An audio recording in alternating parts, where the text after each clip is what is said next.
Mon message de ce matin vient pour éclairer, mais aussi pour répondre à une préoccupation.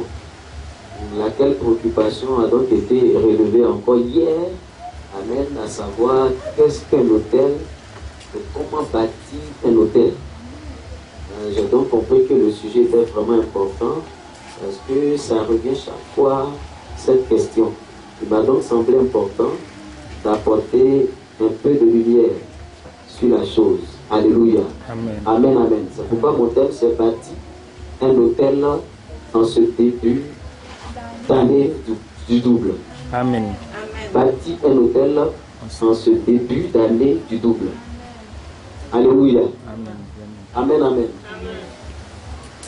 Un berger, un bon berger a forcément du mal à parler des questions qui concernent bien souvent les finances ou bien qui concernent bien souvent la semence. Un berger, un bon berger. Mais un berger consciencieux n'a pas du mal. Mais il y a une différence entre un bon berger et un berger consciencieux. Un bon berger, il aime tellement ses brebis qu'il ne veut pas leur faire du mal. Et c'est d'ailleurs normal. Mais un berger consciencieux, il peut même blesser la brebis pourvu que la brebis puisse atteindre son objectif. Amen. Parce qu'il est consciencieux. Amen. Et je dis souvent qu'il y a une différence entre un pasteur et bien un père. Un pasteur, il prie pour toi. Si Dieu veut, il fait. Si Dieu ne fait pas. D'ailleurs, c'est normal. Mais un père, il a l'obligation de tout faire pour que ça aille. C'est comme l'enfant que tu mets au monde. Il ne s'agit pas seulement de payer ses coûts et tout ça. En plus des coûts, tu dois tout mettre en œuvre. D'ailleurs, tout faire pour que l'enfant puisse quoi? Réussir. Alléluia. Amen. Donc, je n'interviens pas pour un berger bon, mais j'interviens comme un berger consciencieux. Exactement, consciencieux. C'est par la conscience même de cela que je me souviens tout récemment, pas tout récemment, mais quand on abordait donc la question des finances dans l'église, la question des dîmes et des offrandes, lorsque Dieu vraiment a ouvert mon esprit sur l'importance de la dîme, parce qu'avant je payais la dîme, j'avais une certaine connaissance de la chose, mais quand j'ai enseigné récemment sur les offrandes et les dîmes, Dieu m'a conduit dans une telle profondeur qu'aujourd'hui, rien ne peut m'arrêter. Alléluia. Et c'est fort de tout cela que j'ai même dit à la trésorerie de l'église que le soutien hebdomadaire qu'on m'apportait, ça ne vaut plus la peine. Parce que si on doit venir faire les offrandes, nous tous on fait offrande. Moi je viens de faire offrande. Et puis après on doit prendre une bonne partie dedans pour me donner. C'est comme si je n'ai rien fait. Je donne et puis après on me redonne. Dans ce cas, je préfère donner et qu'on ne me donne pas. Donc que ça serve pour les besoins primaires et bien sûr essentiels de la maison du Seigneur. Et depuis que je me suis engagé dans ça, Dieu même me bénit plus qu'avant où on me donnait. Si on ne me donne pas, il me bénit plus que ça. Pour la simple raison qu'il n'y a rien de tel que d'investir pour la chose de Dieu. Bien sûr, pas dans un esprit de cupidité ou bien mercantile, mais dans un esprit d'adoration. Dieu m'a béni, en retour, j'ai réagi. Alléluia. Mais quand on le fait dans un esprit de cupidité ou dans un esprit d'avidité, c'est dommage parce que Dieu ne répond pas à l'avidité. Dieu répond à l'adoration. L'adoration donc est soutenue par la foi. Donc c'est la foi qui fait que Dieu peut se précipiter pour bénir une personne. Là où les gens ne parlent pas d'offrande, d'argent, d'hôtel, n'allez jamais là-bas parce que ce n'est pas une bonne bergerie. Une bergerie consciencieuse est une bergerie qui parle des choses élémentaires mais fondamentales. Alléluia. Vous savez, il n'est pas facile de comprendre les choses de Dieu. On fait des erreurs, on tâtonne un peu, et puis Dieu dans sa grâce ouvre notre esprit. Et ça fait que le langage commence à changer. Pour la simple raison que nous sommes maintenant éclairés. Alléluia. Je me souviens qu'au campus, au début du ministère, quand on doit faire quelque chose, c'est d'autres personnes qui venaient d'ailleurs pour faire cette chose. Et le Saint-Esprit m'a rappelé à l'ordre pour dire que quand moi Dieu je crée une bergerie, ça veut dire que les réalités de la bergerie peuvent être réglées par la bergerie elle-même. C'est donc un manque de foi que de penser que ça va venir d'ailleurs. Ça peut venir d'ailleurs parce que Dieu veut faire quelque chose. Mais sinon, c'est d'abord nous. C'est d'abord nous. Alléluia. Il y a un pasteur qui a rendu, un grand pasteur, qui a rendu un témoignage au bout d'un enseignement qui m'a vraiment touché. Il a dit qu'ils ont fait l'œuvre de Dieu et puis à un moment donné, il y avait vraiment des difficultés dans l'église, au niveau de l'église comme au niveau du peuple même. Alors il a demandé au Seigneur de vraiment bénir l'église, de faire quelque chose. Et le Seigneur lui a dit, mais moi je parle d'argent. Toi tu dis, tu ne parles pas d'argent. On ne peut pas s'entendre. Amen. Parce que l'homme de Dieu, c'était à l'époque un berger, donc un bon berger. Un bon berger, simplement bon berger. Il avait tellement pitié des fidèles. Ils disent qu'ils n'ont rien. Mais comme ils n'ont pas l'argent, mais ça là même, on ne peut pas. Dieu dit, mais puisque moi je stipule mes principes, je dis voilà comment on fait les choses de Dieu par rapport aux finances, mais par rapport à la prospérité. Et toi tu estimes que tu as une autre manière de faire, alors vas-y. Vas-y. Puisque ma stratégie n'est pas ta stratégie, alors vas-y. Puisque ma pensée n'est pas ta pensée, alors vas-y. C'est ce que donc Dieu va dire à son serviteur. Alors le Seigneur va lui dire encore que, mais il faut voir les fidèles, toutes les dîmes et les offrandes qu'ils ont gardées depuis, ils n'ont qu'à envoyer, vous allez faire l'œuvre. Et c'est là qu'il a compris qu'il est donc important de parler de cette question-là. Alléluia. Pas pour s'emboumer les poches, mais pour construire l'œuvre de Dieu dans une dimension d'adoration. Si quand ils étaient en Égypte, et puis ils devaient sortir de l'Égypte, je me souviens que Pharaon a tout fait. Et à un moment donné, il ne voulait pas que le peuple sorte avec les biens. Et Moïse va lui dire, mais si on ne sort pas avec les biens, avec quoi allons-nous adorer Dieu dans le désert? Puisqu'on s'en va adorer Dieu, avec quoi on va adorer Dieu? Tu veux qu'on entende laisser ça ici? Et c'est là que Dieu, par sa force et par sa puissance, va obliger Pharaon à laisser aller le peuple de Dieu avec tous ses biens. Et la Bible nous dira même qu'il y a des Égyptiens, qu'on appelle les ramassis, qui vont eux-mêmes apporter de l'or et des biens pour donner aux Israélites afin qu'ils puissent partir parce qu'ils ont vu la gloire de Dieu. Amen. Alléluia. Amen, amen. Amen. Donc c'est vraiment important de comprendre ces choses dans une dimension d'adoration. Pas dans une dimension où on a l'habitude de voir. Derrière on a l'habitude de voir. Dans une dimension d'adoration, c'est vraiment important. Parce que ce que nous ne faisons pas, le diable lui fait cela. Il applique la parole de Dieu à notre place. Parce que le diable, il connaît une partie de la parole du Seigneur. Et il sait que quand on active les principes, ça marche. Bien sûr, dans l'adoration. Gloire à Jésus de Nazareth. Alors, quand il s'est donc mis à enseigner sur la question de la prospérité, sur la question des finances, dans une dimension d'adoration, le peuple va commencer à se vider. L'église, pardon, va commencer à se vider. On aura, s'ils étaient 100, ils sont restés 50. Alors, il s'est posé une question, mais si l'argent doit faire sortir les gens de l'église, c'est qu'en vérité, ils ne sont pas libres. Ils ne sont pas libres. C'est que si sur la route là-bas, un marabout leur dit qu'il est capable de changer 1000 francs, 1 million, ils vont abandonner la main de Dieu pour aller, puisqu'ils sont conduits par l'argent. Il dit même l'ambassadeur de leur pays qui était dans l'église a quitté l'église à cause de Dieu. Donc, affaire d'argent, ce n'est même pas une affaire d'un pauvre, c'est une affaire de cœur. Il y a des gens qui sont riches, mais très cupides. D'ailleurs, les riches même ne sont pas satisfaits de leurs richesses. C'est ce que dit la Bible. Celui qui aime les richesses n'est jamais rassasié des richesses. Alléluia. Alors, quand il a commencé donc à enseigner, l'église s'est vidée, l'ambassadeur même est parti. Il avait vraiment mal dans son cœur, il ne comprenait pas. Mais plus il insistait, parce qu'il dit chez eux, le même message qui est prêché le dimanche est répété le mercredi. 3 fois dans la semaine. Donc, partout tu passes, 10 mots francs, 10 mots francs, 10 mots francs. Donc, les gens étaient fatigués de cela. Mais curieusement, les quelques mois qui ont suivi, l'église a commencé à faire quelque chose d'extraordinaire. C'est-à-dire, les 50 qui sont restés, quand ils apportent, les offrandes ont commencé à doubler. Et d'autres personnes ont commencé à s'ajouter. Et plus les gens s'ajoutent, les offrandes s'ajoutent. Parce qu'il y a des fois où vous pouvez être 1000 et puis vous donnez 500 francs. Alors, il y a des fois où vous pouvez être 10 et puis vous donnez 5 millions. Donc ce n'est pas le nombre qui est quelque chose. Amen. Alléluia. Amen, amen. Amen. Ce n'est pas le nombre qui est quelque chose. Mais c'est quand les gens sont affranchis, c'est ça qui fait quelque chose. Et donc l'église s'est vidée, mais l'église a commencé à se remplir avec l'augmentation des offrandes et des dîmes pour la gloire de Dieu. Amen, amen. Donc il a tout de suite compris qu'en fait, beaucoup étaient assis là, mais ils n'aimaient pas suffisamment leur Dieu. Ils aimaient leur Dieu à un certain niveau.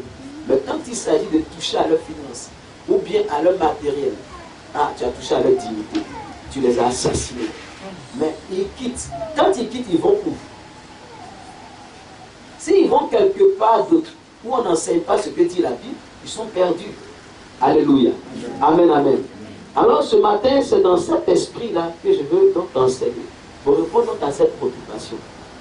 Bâtir un hôtel. Comment bâtir un hôtel? C'est quoi un hôtel? Qui peut bâtir un hôtel? Qu'est-ce qu'on doit entendre même par bâtir un hôtel? Alléluia. Amen. Pour ceux qui sont passés ici en semaine, la semaine passée, on a quelque part parlé d'hôtel, mais ce matin, je vais encore revenir sur cela. L'hôtel, il faut bien comprendre, l'hôtel A-U-T-E-L, c'est un symbole. L'hôtel est comme un symbole. L'hôtel est comme un symbole. C'est un symbole. Un symbole. C'est comme un symbole qui vient pour rappeler. Qui vient pour rappeler une alliance en notre Dieu. Alléluia. Amen. Un hôtel est un symbole d'alliance qui sert, j'allais dire, comme mémorial devant le trône de Dieu. Un hôtel est un symbole d'alliance qui sert comme mémorial devant le trône de Dieu. Un hôtel est un symbole d'alliance qui sert comme mémorial devant le trône de Dieu. Il faut vraiment ouvrir les yeux, les oreilles et puis m'écouter attentivement. Parce que ce que je vais dire est très essentiel. Un hôtel est un symbole d'alliance qui sert comme mémorial devant le trône de Dieu. Ça veut dire que quand quelqu'un bâtit un hôtel, il est en train de conclure avec son Dieu une alliance. Premier élément. Et deuxième élément, cette alliance représente un mémorial, ou bien rappelle constamment le souvenir de cette alliance devant le trône de Dieu. Si tu veux un hôtel, c'est comme un avocat que tu mets devant le trône de Dieu, qui chaque fois dit à Dieu, souviens-toi, souviens-toi, souviens-toi, souviens-toi, souviens-toi, souviens-toi, souviens-toi, souviens-toi. Alléluia. Souviens-toi de quoi? Souviens-toi de ce que tu as dit à ton serviteur, de ce que tu as dit à ton fils et de ce que ton fils aussi t'a dit. Donc, en bâtissant l'autel, toi et lui, vous êtes entendus sur quelque chose. Donc ton autel devient comme un avocat qui crie constamment devant Dieu, quand bien même que tu n'es pas là, qui crie constamment devant Dieu, qui rappelle à Dieu le souvenir de son alliance. Amen, amen. Donc si quelqu'un ne comprend pas bien tout à l'heure, tu pourras poser une question. Amen. Donc voici donc un autel. En la matière, la dîme est un autel que tu bâtis. La dîme payée dans l'adoration, bien sûr, est un autel que tu bâtis. Puisque le Seigneur nous dit, c'est une promesse. Il dit, apportez à la maison du trésor vos dîmes, afin qu'il y ait de l'abondance dans ma maison. Premier élément. Et vous verrez si je n'ouvre pas pour vous les écluses des cieux. Et j'ai enseigné ici une fois pour dire, il y a deux, voire trois éléments essentiels qui amènent l'homme à ouvrir le ciel.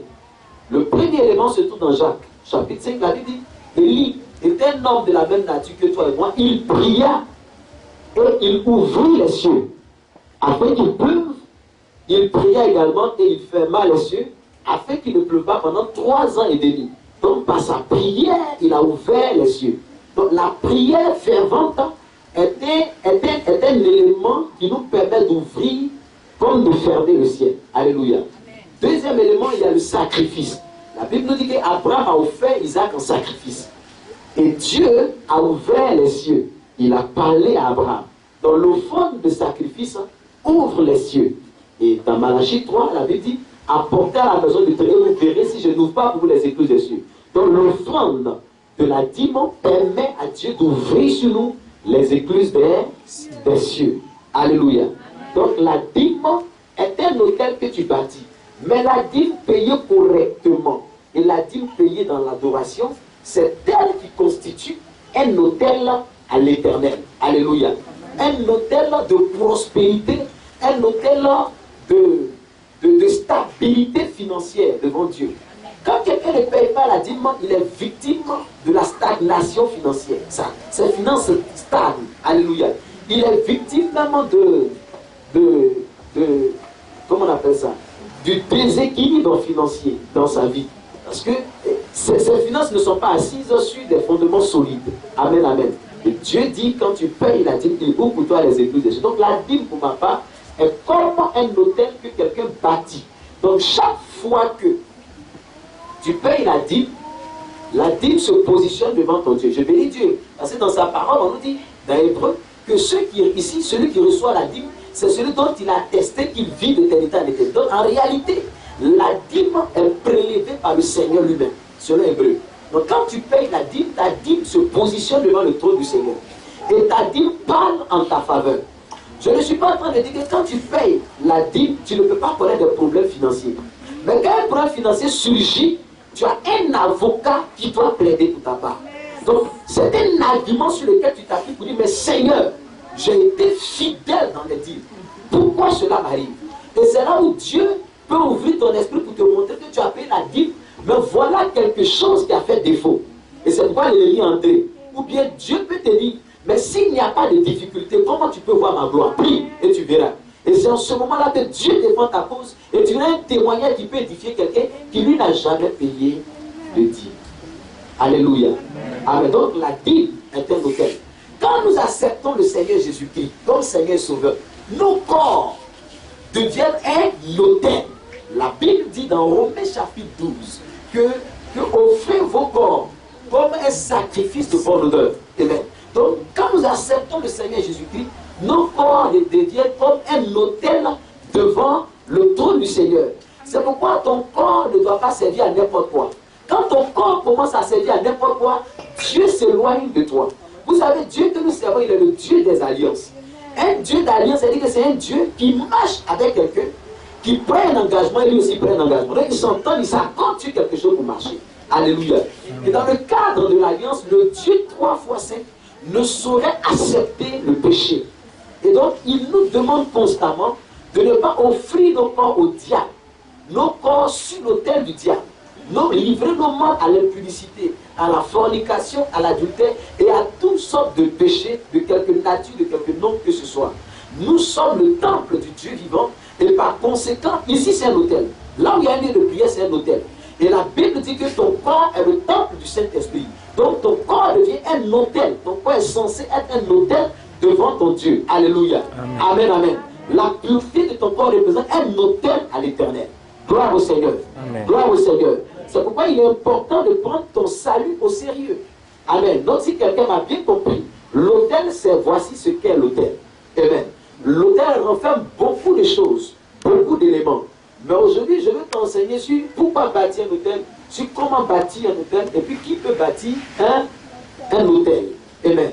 Vous savez, il y a des fois où, quand tu vois la situation de l'église d'une manière générale, on doit se dire la vérité qu'il y a souvent quelque chose qui manque. Amen. Il y a quelque chose qui manque. L'ignorance est un mal réel dans le corps de Christ. Mais je l'ai dit ici une fois que ce n'est pas parce que tu ne sais pas que le diable ne va pas t'attaquer. Donc l'ignorance n'est pas une excuse. Nous sommes obligés de découvrir la vérité. Et de découvrir la vérité, mais aussi pratiquer, appliquer cette vérité-là. Le problème, c'est que souvent nous avons la vérité, mais nous n'osons pas pratiquer la vérité. Et c'est là l'autre problème.